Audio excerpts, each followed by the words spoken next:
So my name is Miley Duong. I am a study abroad coordinator for Mizzou Study Abroad at the University of Missouri in Columbia.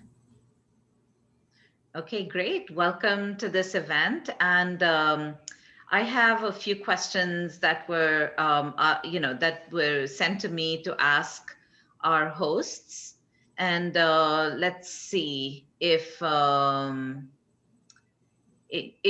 you were to identify your program, what advice would you give a young person looking to enter into the program?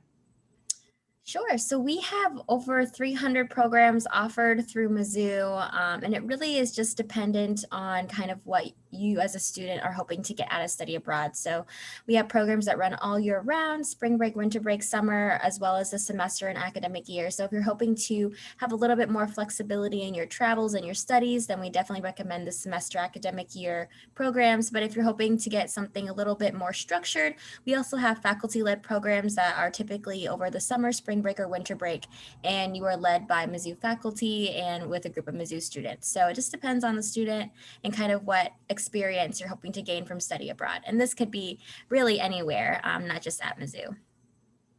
I see. Great.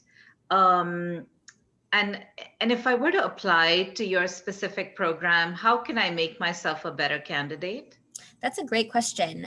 So we have a lot of different types of programs, but a lot of them just have a minimum requirement. So sometimes it's like a 2.5 GPA, good academic standing, and then one semester completed at Mizzou.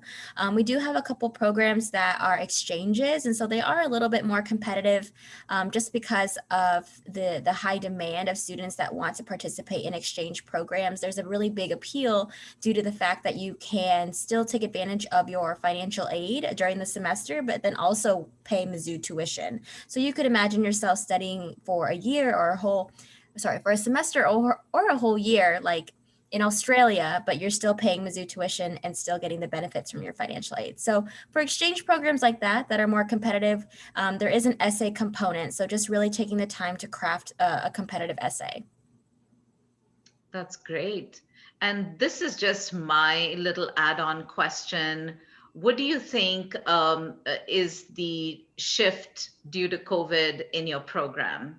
Sure. So we have added virtual offerings, so specifically virtual internships due to the COVID 19. And so that's something new we're offering to students to still get that international exposure while being able to work from the comfort of their own home.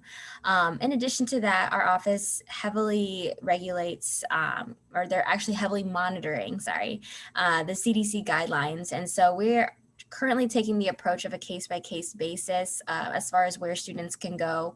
And so if a country is safe and accepting students, then we will definitely try to get students there. But luckily for students that are in high school right now, hopefully that will be a thing of the past by the time you come to Mizzou and study abroad.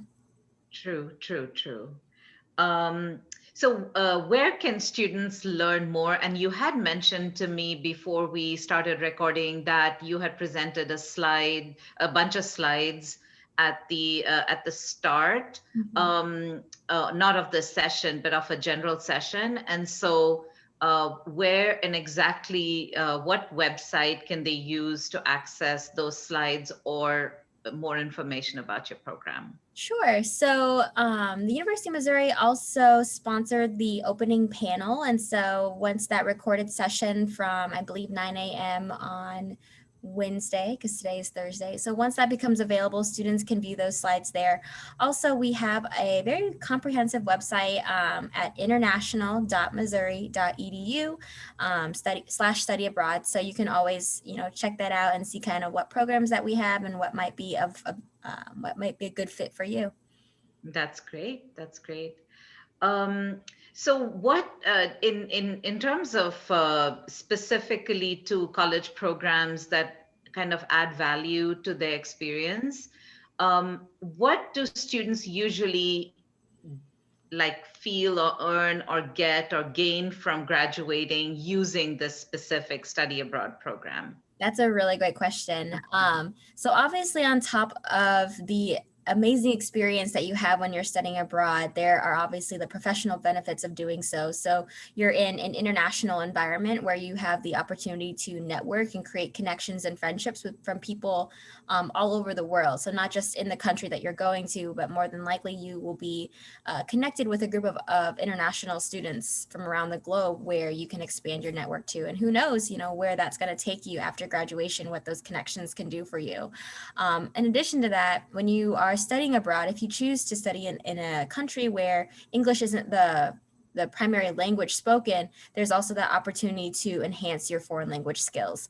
And so being able to speak another language, and especially having that cultural immersion from study abroad, can really make your resume stand out post grad, because it's just an extra skill that a lot of people do not have, especially here in the States. And so being able to speak Spanish or French or Chinese or any language that you want, study abroad is a great way to enhance that and get credit for it if that's something that you want.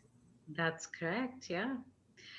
You did mention finance a little bit in terms of tuition, utilized, and that students will not be required to pay additional amounts. So it's a great, it's a great opportunity as far as finances go as well.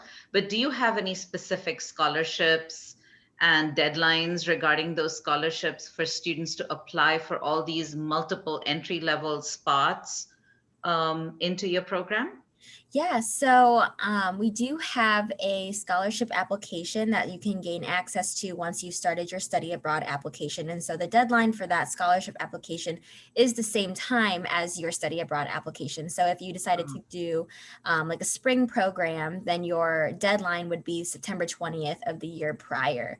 And so that one scholarship application will plug you into all of the funding that is applicable to you. And so that's just one pool of funding that you are able to tap into. Additionally, there's a lot of national scholarships that we help students get, and then we also encourage students to tap into their resources. And so if you are a part of the Honors College, or if you are a part of the College of Arts and Science and different colleges like that, a lot of times they also have funding for study abroad as well. And so if you put in the work to kind of do that research and figure out where all of your outlets are, there's definitely ways to knock down the cost of your study abroad experience on top of the financial aid that you may be receiving during the semester academic year, which a lot of students don't know they can still access when they study abroad for that time.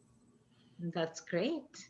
Well, we are at least a few minutes over time, and I thank you so much for all this wonderful information, and I wish you the best of luck. Excellent. Thank you.